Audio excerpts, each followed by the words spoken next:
கிறிஸ்து இயேசுவில் பிரியமானவர்களே, இந்த நாளிலும் கூட நான் உங்களை இந்த பதிவின் மூலமாக சந்திப்பதில் மிக்க மகிழ்ச்சி அடைகிறேன். இந்த நாளில் நாம் திருவருகை காலத்தில் இப்பொழுது இருக்கிறோம். திருவருகை காலத்தை பற்றி ஒரு சில வார்த்தைகள் பேச வேண்டும் என்று என் உள்ளத்தில் பரிசுத்த ஆவியானவர் தூண்டினார். அதை நான் உங்களிடத்திலே பேச விருப்பப்படுகிறேன். உங்கள் உள்ளத்திலும் பல காரியங்களை தூண்டி இருப்பார். அப்படி நீங்கள் பேச வேண்டுமென்றால் இந்த பதிவின் கீழே கமெண்ட்ஸ் செக்ஷன் இருக்கிறது. அதில் உங்கள் பதிவுகளை நீங்கள் பதிவு செய்தால் அதிலிருந்து நானும் தெரிந்து கொள்ள ஆசைப்படுகிறேன். உங்களுக்கு நன்றி. இந்த காலம் திருவருகையின் காலம். திருசபை இந்த காலத்தை டிசம்பர் 1ஆம் தேதியிலிருந்து திருவருகையின் காலமாக கொண்டாடுகிறது. இயேசுவின் வருகையை நோக்கி காத்திருக்கும் ஒரு காலமாக இந்த காலம் கொண்டாடப்படுகிறது. இயேசு என்பவர் யார்? அவரை இரட்சகர் என்று சொல்கிறார்கள், அவரை மீட்பர் என்று சொல்கிறார்கள், அன்பே உருவானவர் என்று சொல்கிறார்கள், மனதுருக்கம் உடையவர் என்று சொல்கிறார்கள், எல்லோரையும் பாதுகாக்கும் ஒரு பாதுகாவலர் என்று சொல்கிறார்கள். அவருக்கு பல பெயர்கள் உண்டு. அந்த மீட்பரை நாம் நோக்கி அவர் வருகைக்காக காத்திருக்கும் இந்த காலம்தான் இந்த திருவருகையின் காலம். இது எதை குறிக்கிறது?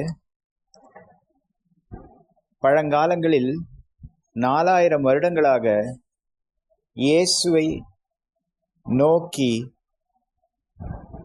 இரட்சகரை நோக்கி, மீட்பரை நோக்கி, மேசியாவை நோக்கி அவர் வருவார் என்று 4000 வருடங்களாக மக்கள் காத்திருந்தார்கள். அதனால்தான் ஒரு பாடல், பழைய பாடல் இப்படி சொல்கிறது: 4000 வருஷமளவாய் நாம் அவர்க்காக காத்திருந்தோமே, 4000 வருஷமளவாய் நாதன் வருகையை முன்னுரைத்தாரே, தேவ பாலன் பிறந்தாரே, தேவுலகோர் வெகுவாய் களிக்கூற, தேவ பாலன் பிறந்தாரே, தேர்ந்தவரை தொழவாரீரே. இந்த பாடலை அருமையாக பாடுவார்கள். ஒவ்வொரு கிறிஸ்மஸுக்கும் நான் சிறு குழந்தையாக இருந்த நாட்கள் முதல் இன்று வரை இந்த பழைய பாடலை பாடி எங்கள் குடும்பங்களிலே பாடி நான் கேட்டிருக்கிறேன். எவ்வளவு உண்மை! 4000 வருடங்களாக மீட்பரின் வருகைக்காக அவர்கள் காத்திருந்தார்கள். ஏன் இன்றும் அவர்கள் காத்திருக்கிறார்கள். நம்மை மீட்க ஒருவர் வருவார், அவரே மேசியா. நம்மை மீட்க வருவார், அவரே மேசியா என்று காத்திருந்தார்கள். ஆனால் ஒரு காரியத்தை எல்லோரும் மறந்துவிட்டோம். இந்த உலகத்திலே ஆண்டவர் நம் ஒவ்வொருவரையும் உண்டாக்கி இருக்கிறார். எதற்காக? நாம் உலகத்தில் நம்மை கேட்டா நாம் பிறந்தோம்? நம்மை கேட்டா இந்த உலகத்தை விட்டு நாம் செல்ல போகிறோம்? இல்லையே. இந்த உலகத்தில் இறைவன் நம்மை உண்டாக்கியதற்கு ஏதோ ஒரு காரணம் இருக்க வேண்டும் அல்லவா? இந்த உலகத்திற்கு நாம் வந்ததற்கு ஏதோ ஒரு காரணம் இருக்க வேண்டும் அல்லவா? ஆம் பிரியமான சகோதர சகோதரிகளே, கண்டிப்பாக ஒரு காரணம் உண்டு. மீட்பர் இந்த உலகத்திலே ஒரு கிறிஸ்மஸ் கிரிப், அந்த குடில் ஜோடிப்பதென்று சொல்வார்கள் கத்தோலிக்க திருச்சபையிலே. எல்லார் வீடுகளிலும் பார்த்தால் அழகாக குடில்களை ஜோடித்திருப்பார்கள். அதில் இயேசு கிறிஸ்துவின் ஒரு சின்ன சுரூபம் இருக்கும், மாதா சூசைப்பர் இருப்பார்கள், 3 அரசர்கள் இருப்பார்கள், மேலும் அந்த ஆயர்கள் இருப்பார்கள், அந்த அழகான மிருகங்கள் எல்லாம் சுற்றி நின்று கொண்டிருக்கும். நடுவிலே மீட்பர் பிறந்திருப்பார்.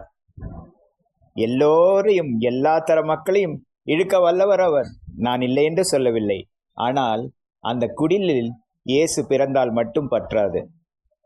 அந்த இயேசு நம் இதயங்களிலே பிறக்க வேண்டும். ஆம் பிரியமானவர்களே, அவர் சொல்லி இருக்கிறார் அல்லவா, முடிவு பரியந்தம் நான் உங்களோடு கூட இருக்கிறேன் என்று. அந்த இயேசு நம் உள்ளங்களிலே, நம் இதயங்களிலே, நம்முடைய இல்லங்களிலே, நம்முடைய உள்ளங்களிலே அவர் பிறக்க வேண்டும். அப்படி அவர் பிறந்தார் என்றால் என்ன நடக்கும்? நம்மை சுற்றி நாம் பார்க்கிறோம். அதுவும் இந்த காலத்திலே, ஒரு 50 வருடங்களுக்கு முன்பு, ஒரு 40 வருடங்களுக்கு முன்பு அந்த காலம் வேறு மாதிரி இருந்தது. ஆனால் இப்பொழுதோ எங்கு பார்த்தாலும் துன்பம், வேதனை, வறுமை, போர்கள், இயற்கையின் சீற்றங்கள், எது இல்லை இந்த காலத்திலே? இந்த காலத்திலே இல்லாதது ஒன்றுமே கிடையாது. அவ்வளவு துன்பங்கள், எல்லோருக்கும் துன்பங்கள். இப்பொழுது இதை கேட்டுக்கொண்டிருக்கும் உங்களுடைய உள்ளங்களிலும் பல துன்பங்கள் இருக்கும், பல வேதனைகள் இருக்கும். என்னுடைய வேலையிலே இவ்வளவு கஷ்டப்பட்டு நான் வேலை செய்தும் எனக்கு ப்ரமோஷன் கிடைக்கவில்லையே, சிலருக்கு இருக்கும். என்னுடைய பிள்ளைகளுக்கு இன்னும் திருமணம் நடக்கவில்லையே, இன்னும் பல காரியங்கள் நடக்கவில்லையே, இன்னும் சிலருக்கு இருக்கும். உடல் நோயால் நான் துன்பப்பட்டு கொண்டிருக்கிறேனே, வேறு சிலருக்கு இருக்கும். இது எல்லாவற்றிற்கும் மேலாக நம்மை சுற்றி பார்த்தோமானால் உணவில்லாமல் எவ்வளவு பேர்கள் இருக்கிறார்கள், உடையில்லாமல் எவ்வளவு பேர்கள் இருக்கிறார்கள். ஒரு வேளை உணவிற்காக அந்த மிருகங்கள், பறவைகளை விட மனிதர்கள் எவ்வளவு கஷ்டப்படுகிறார்கள் ஒரு வேளை உணவிற்காக. இறைவன் நம்மை ஆசீர்வதித்திருக்கிறார், இல்லை என்று சொல்ல முடியாது. ஆனால் நம்மை சுற்றி இருக்கும் அவர்களுக்கும் நாம் நம்மால் இயன்றவற்றை செய்ய வேண்டும் என்பதை இறைவன் எதிர்பார்க்கிறார். இதுவே உண்மையான இயேசுவின் பிறப்பு. டிசம்பர் மாசத்தில் மட்டுமல்ல, வருடத்தில் உள்ள எல்லா 12 மாதங்களிலும் நம் வாழ்நாள் முழுவதும் அன்பு என்பது நம்மை ஆட்கொள்ள வேண்டும். உணவில்லாமல் இருக்கும் மனிதர்களுக்கு, மிருகங்களுக்கு, பறவைகளுக்கு, தண்ணீர் இல்லாமல் இருப்பவர்களுக்கு, உடையில்லாமல் இருப்பவர்களுக்கு, இருக்க இடமில்லாமல் இருப்பவர்களுக்கு நாம் ஏதோ ஒரு விதத்தில் ஒரு ஆசீர்வாதமாக இருக்க வேண்டும். ஆண்டவர் சொன்னார் அல்லவா, நாம் பரலோகத்திற்கு செல்வதற்கு அவர் நமக்காக வைத்திருக்கும் அந்த 3-4 காரியங்கள் என்ன? ஆண்டவரே, உம்முடைய நாமத்தினாலே நான் பிசாசுகளை ஓட்டினேன்.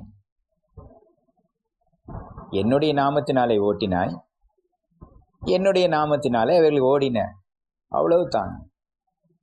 ஆண்டவரே, உம்முடைய நாமத்தினாலே நான் பல பேருக்கு சுகங்களை கொடுத்தேன், என்னுடைய நாமம் சுகத்தை கொடுத்தது, அவ்வளவுதான். ஆண்டவரே, உம்முடைய நாமத்தினாலே பல ஆத்துமாக்களை நான் உம்மிடத்திலே கொண்டு வந்தேன், என்னுடைய நாமத்தினாலே நீ செய்தாய், அவ்வளவுதான். ஆனால் அவர் என்னை கேட்கிறார், நான் உன்னிடத்திலே உணவில்லாமல் வந்தேன், எனக்கு நீ உணவு கொடுத்தாயா? நான் உன்னிடத்திலே உடையில்லாமல் வந்தேன், எனக்கு நீ உடை கொடுத்தாயா?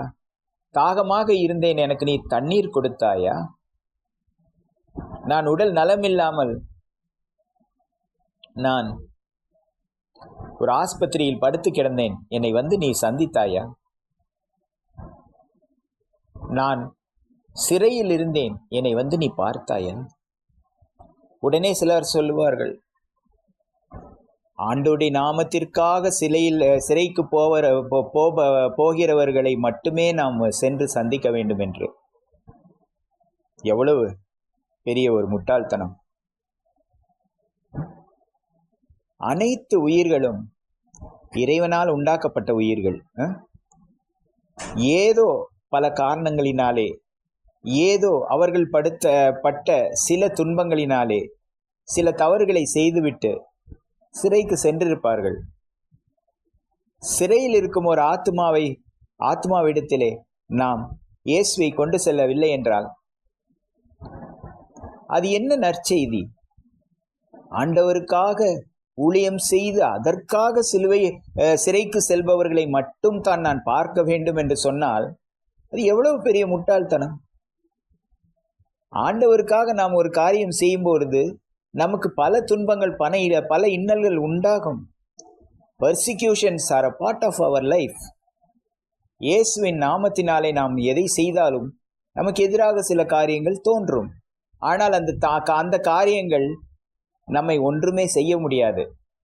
அது நம்மை ஜஸ்ட் ஒரு பயம்புறுத்ததுக்காக தோன்றுமே ஒழிய, ஆண்டவரே கடைசியிலே வந்துட்டு he will prevail. அதுதான் ஆண்டவர். அவர்தான் சர்வ சிருஷ்டிக்கும் எஜமானர். அவர்தான் சர்வ வல்லமை பொருந்திய கர்த்தர். அவர்தான் ராஜாதி ராஜா. அவர்தான் அனைத்திற்கும் சொந்தக்காரர். எல்லாவற்றிற்கும் அதிபதி அவர்தான். மற்ற எல்லாமே அவருக்கு கீழாகத்தானே உள்ளது. அதனால் மற்ற காரியங்களை கொண்டு பயப்பட வேண்டாம். பயம்படுத்துவதை போல் சில காரியங்கள் வரும். ஆனால் அவர்கள் எந்த விதத்திலே வந்தார்களோ 7 வழிகளிலே அவர்கள் ஓடி செல்வார்கள் என்று வேதம் சொல்கிறது. அதனாலே அதற்காக பயப்பட வேண்டாம். ஆனால் ஆண்டவர் எதை சொல்கிறாரோ அதை செய்தால்தான் நாம் இறைவனுடைய பிள்ளைகளாக வாழ முடியும். அவர் சொல்கிறது ஒரு 3-4 காரியங்கள் தான். அதை விட்டு உம்முடைய நாமத்திலே நான் இதை செய்தேன் ஆண்டவரே, அதை செய்தேன் ஆண்டவரே, இதை செய்தேன் ஆண்டவரே. அவருடைய நாமத்திலே என் நாமத்தை சொன்னாலும் சரி சொல்லவிட்டாலும் சரி, அவருடைய நாமத்தினாலே எல்லாம் கூடும். ஏனென்றால் அது வல்லமை மிக்க நாமம். அந்த நாமத்திற்கு ஈடான நாமம் இந்த வானத்திலும் கிடையாது, பூமியிலும் கிடையாது. அவருடைய நாமத்தை நான் சொன்னால் ஒன்று நடக்கும், யார் சொன்னாலும் ஒன்று நடக்கும். அதற்காக there are no particular selections. அவருடைய பரிசுத்த நாமம் யார் சொன்னாலும் எல்லா காரியங்களும் நடக்கும். உடல் சுகமில்லாதவர்கள் எழுந்து நிற்பார்கள், முடவர்கள் எழுந்து நிற்பார்கள், குருடர்கள் கண்கள் திறக்கப்படும், வாய் பேச முடியாதவர்கள் என்ற நாவுகள் திறக்கப்படும், பசியோடு இருப்பவர்களுக்கு உணவுகள் கிடைக்கும். அவருடைய நாமத்தில் எல்லாம் நடக்கும். ஆனால் அவருடைய பிள்ளைகளாக நாம் வாழ வேண்டும் என்றால் இயேசு சொன்ன அந்த காரியங்களை நாம் செய்தோமானால் நம்முடைய வாழ்க்கையிலே, நம்முடைய இல்லங்களிலே, நம்முடைய உள்ளங்களிலே அந்த மீட்பர் பிறப்பார். அந்த மீட்பர் நமக்குரியவராக இருப்பார். நம்மை கண்டு நாம் செய்யும் ஒவ்வொரு காரியத்தையும் அவர் பார்த்து மகிழ்ச்சி அடைவார். பிரியமானவர்களே, இப்பொழுதும் கூட இந்த காரியங்களை நாம் இந்த மாதம் மட்டுமல்ல, நம் வாழ்க்கையின் ஒவ்வொரு நாளும் நாம் ஒவ்வொரு நற்செயலின் மூலமாக கடைபிடித்தோமானால் அநேக நன்மைகள் நமக்கும் உண்டாகும், பிறருக்கும் உண்டாகும். பிறர் என்று நான் கூறினால் மனிதர்கள் மட்டுமல்ல, இறைவனால் உண்டாக்கப்பட்ட ஒவ்வொரு ஜீவராசிக்கும் உண்டாகும். இதை மனதில் கொண்டு இந்த திருவருகை காலத்திலே நாம் தியானித்து இயேசுவின் பிள்ளைகளாக, இறைவனின் பிள்ளைகளாக, இயேசுவின் சகோதரிகளாக நாம் நம்முடைய வாழ்க்கையை தொடங்குவோம்.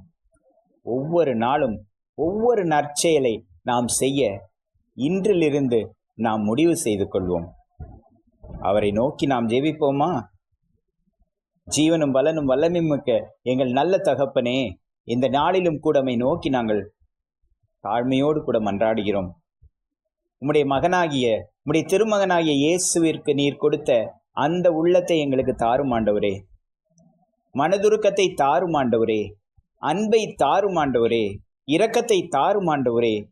நீர் உண்டாக்கின பிற உயிர்களையும் எங்களைப் போல் நாங்கள் நேசிக்கும் அந்த உள்ளத்தை கொடுத்து ஆசீர்வதியும் ஆண்டவரே.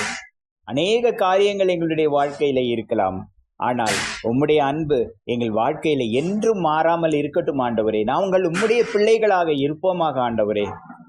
பல காரியங்கள் நடக்கலாம், எங்களை சுற்றிலும் போர்கள், இயற்கையின் சீற்றங்கள், பசி, பட்டினி, சண்டை, சச்சரவுகள், அநேக காரியங்கள் இருக்கின்றன.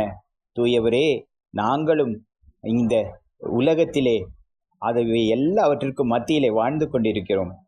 உம்முடைய அன்பின் பிரதிநிதிகளாக, உம்முடைய மனதுருக்கத்தின் பிரதிநிதிகளாக, உம்முடைய இரக்கத்தின் பிரதிநிதிகளாக, உம்முடைய மிகுந்த காருண்யத்தின் பிரதிநிதிகளாக எங்களை மாற்றி ஆசீர்வதித்தருளும். துதியும் கனமும் மகிமையும் என்றென்றும் உமக்கே உரியது. ஆமேன், ஆமேன், ஆமேன். இயேசுவின் ஈடு இணையற்ற நாமத்திலே இந்த எல்லா ஜபங்களையும் உம்மை நோக்கி நாங்கள் ஏறடிக்கிறோம். ஜீவனும் பலனும் வல்லமையுள்ள எங்கள் நல்ல பிதாவே. ஆமேன், ஆமேன், ஆமேன். அன்பு சகோதர சகோதரிகளே, இந்த காரியத்தை மனதில் கொண்டு நீங்கள் ஒவ்வொருவரும், ஏன் நாம் ஒவ்வொருவரும் இயேசுவின் பிள்ளைகளாக வாழ்வோம். ஆண்டவர் உங்களை எல்லா விதங்களிலும் ஆசீர்வதிப்பாராக. ஆமேன், ஆமேன், ஆமேன்.